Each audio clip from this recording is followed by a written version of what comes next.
Hello বন্ধুরা, welcome back to my channel once again. আজকে নিয়ে এসেছি আপনাদের জন্য ম্যাঙ্গো পান্না বা আম পান্নার রেসিপি। চলুন রেসিপিটা শুরু করা যাক। এর জন্য লাগছে আমাদের দুটো আম, একটু সরষের তেল আর একটা কাঁচা লঙ্কা। প্রথমেই এবার ভালো করে এই তেলটা যেটা আছে সরষের তেলটা দুটো আমে আমরা মাখিয়ে নেব, আর লঙ্কাটাতেও লাগিয়ে নেব তেলটা ভালো করে। এরপরে আমরা কি করব, গ্যাসের উপরে একটা জালের র্যাক বা রুটি শেকার, মানে যেটা আপনারা পারবেন, যেটার মধ্যে শেকা যায় এরকম কিছু রাখবেন, যাতে আমরা গ্রিল করতে পারি আমটাকে, মানে পোড়াতে পারি। নিয়ে আমরা ভালো করে ট্রাই করব আমটাকে পোড়াবার জন্যে। 5 মিনিট পর পর আমরা চেক করতে থাকবো আমটা। কাঁচা লঙ্কাটা একটু তাড়াতাড়ি পুড়ে যাবে, তাই সরিয়ে নেব, কিন্তু আমটা পোড়াতে একটু টাইম লাগে। দেখুন না, একদিকটা অল্প একটুখানি হয়েছে। 2 মিনিট পরে আমি নড়িয়ে দেখলাম পেছন দিকটা একটু একটু হয়েছে। তারপর থেকে আমরা কি করব, 2-3 মিনিট বা 4 মিনিট পর পর, যেটা আপনার ইচ্ছা, বা 5 মিনিট পর পর উল্টে উল্টে দেখতে হবে। এর মধ্যেই এটা পোড়াটা হতে হতে রেডি করে নেব আরেকটা চুলায় এই রোস্টেড জিরা পাউডার বা পুদিনা, coriander and green chili paste. পুদিনা, কোরিয়ান্ডার আর লঙ্কার যে পেস্টটা, এটা এরকম দেখাচ্ছে কেন কি, আমি না অনেক সময় এটা করে আগের থেকে রেখে দিই মিক্সির মধ্যে। কাঁচা লঙ্কা এই যে পুড়ালাম, পুড়িয়ে আগের থেকে ধনে পাতা আর পুদিনা পাতা দিয়ে মিক্সিতে ভালো করে পিষে রেখে দিই বরফে, আর যখন আমার লাগে অল্প অল্প করে ইউজ করি। তাই জন্য এটা আপনারা ড্রাই ফর্মে এরকম একটা সলিড ফর্মে দেখলেন, মানে বরফের মতন। আমার যতটুকু লাগে আমি ভেঙে ভেঙে নিয়ে নিই। এটাতে 2 টেবিল স্পুন মতন ছিল, ঠিক আছে, পুরোটাই আমার লেগে গেছে এই রেসিপিতে। আর জিরেটা কি আছে, শুকনো খোলায় ভেজে গুঁড়ো করে রেখে দিই আমি।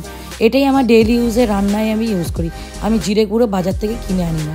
এই দেখুন আমটা পোড়ানো এখন হয়ে গেছে। এবার আমের ছিলকাটা ছাড়িয়ে নেব।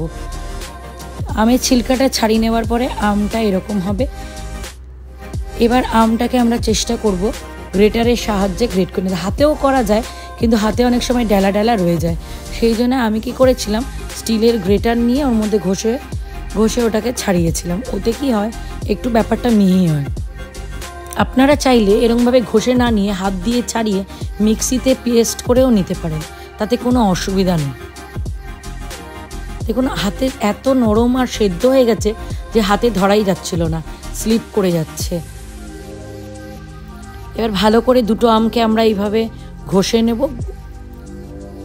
গ্রেটারে। ঘষে নেওয়ার পরে কি করব, এর মধ্যে ওই যে রোস্টেড জিরা পাউডার ছিল ওইটা, তারপরে পুদিনার যে পেস্টটা ওইটা, সব এগুলোকে মিক্স করব। দেখুন পুদিনাটা গলে গেছে। পুদিনা, ধনে পাতা আর লঙ্কার পেস্টটা 2 টেবিল স্পুন মতন ছিল, 2 বড় চামচের 2 চামচে। আর এবার এর মধ্যে ওই জিরা পাউডারটাও দেব। জিরা পাউডারটা দেওয়ার পরে এর মধ্যে আন্দাজ মতো নুন, বিট নুন, কিন্তু প্লেন নুন নয়, বিট নুন দেব।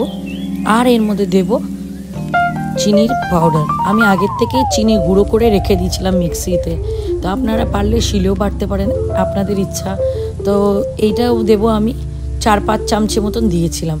এবার আপনাদের যতটা দরকার ততটা দিতে পারেন, অ্যাকর্ডিং টু ইয়োর টেস্ট, কোনো প্রবলেম নেই। এবার এটা দেওয়ার পরে আমরা এটাকে ভালো করে মিক্স করব। দেখুন চামচের সাহায্যে বা চামচ, আপনারা যেটাই বলেন সেটার সাহায্যে ভালো করে মিক্স করে নিতে হবে, যেন চিনিটা পুরো গুলে যায়।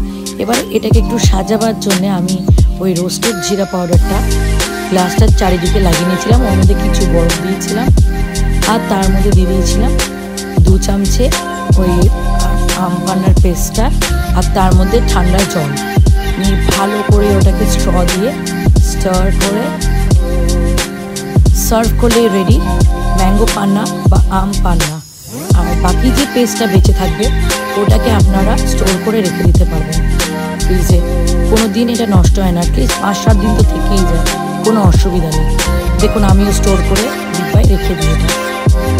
আপনাদের যদি এই রেসিপিটা আমার ভালো লেগে থাকে, অতি অবশ্যই লাইক, শেয়ার এবং সাবস্ক্রাইব করতে ভুলবেন না, আর পুরো ভিডিওটা দেখবেন। আশা করি আপনাদের আমার ভিডিওটা ভালো লেগেছে। এই দেখুন থকথকে ব্যাপারটা রয়েছে নিচে পুরো। যত এটা আপনি খাবেন টেস্টটা প্রচণ্ড ভালো হয়েছিল। আপনি অতি অবশ্যই এটা বানিয়ে রাখুন আপনার প্রিয়জনের জন্যে।